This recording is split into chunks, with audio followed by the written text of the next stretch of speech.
नमस्कार, मी करिश्मा. एलव्ही न्यूजच्या बातमीपत्रामध्ये आपल्या सगळ्या दर्शकांचे अगदी मनापासून स्वागत. आपण पाहत आहात एलव्ही न्यूज. संजय राऊत हे बघा, middle east India deep water pipeline हा एक मोठा प्रोजेक्ट केंद्र सरकारनं हातात सगळीकडे आहेत. मोठ्या ह्याच्या बातम्या आलेल्या आहेत सगळ्या वर्तमानपत्रामध्ये. संजय राऊत काय आहे? संजय राऊताला काम नाही. त्यानं कधी काय गटार बांधलंय, एखादं संडास बांधलंय. तो आता 10-20 वर्ष झालं खासदार आहे. तुम्ही फोटो कधी मला दाखवा ना.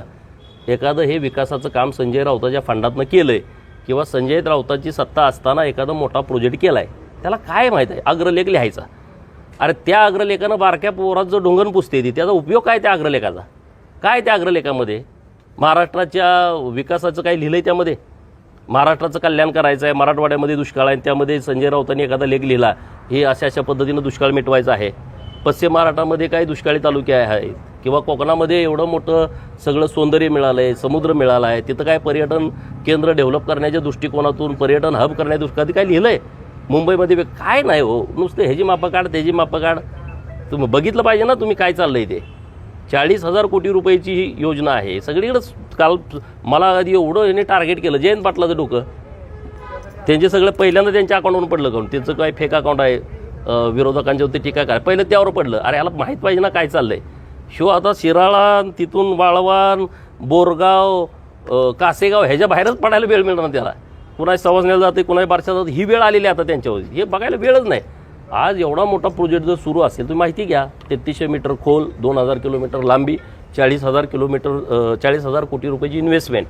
आता आपल्याकडे गॅस जो येतो तिकडं गॅस लिक्विड स्वरूपात करतात, परत टँकरमध्ये भरायचं, परत भारतात आल्यावर परत त्याचा गॅस तयार करायचा.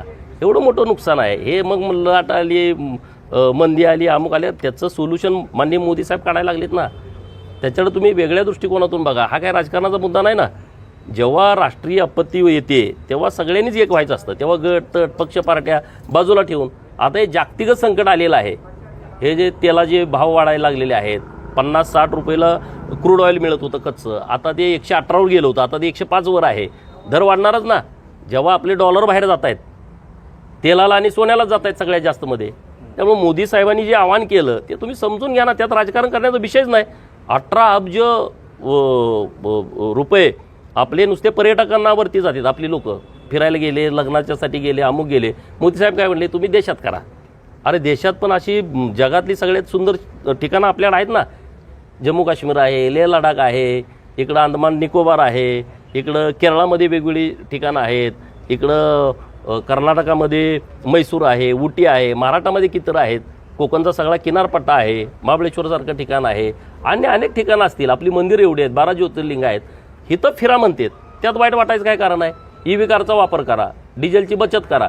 आता मी 2 गाड्या फिरत होतो, 1 गाडी घेऊन फिरतो, मग 1 गाडीचं वाचलं ना. त्यांचं म्हणणं काय आहे, तुम्ही जर 1 लिटर वापरत असला तर 500 मिलीवरती करा.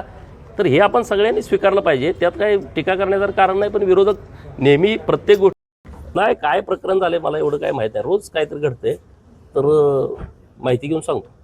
कॉंग्रेस पक्ष एक नवीन निर्माण झालेला आहे, काय वाटतं? काँग्रेस जनता पार्टी, मला माहित नाही त्याविषयी. चालू घडामोडींचे अपडेट्स जाणून घेण्यासाठी आपल्या एलव्ही न्यूज चॅनलला सबस्क्राईब जरूर करा, लाईक करा, शेअर करा व कमेंट देखील करा. बेल आयकॉनवर प्रेस करा व नोटिफिकेशन्स मिळवा. पाहत रहा फक्त एलव्ही न्यूज. मुख्य संपादक विलास उत्तम लोखंडे.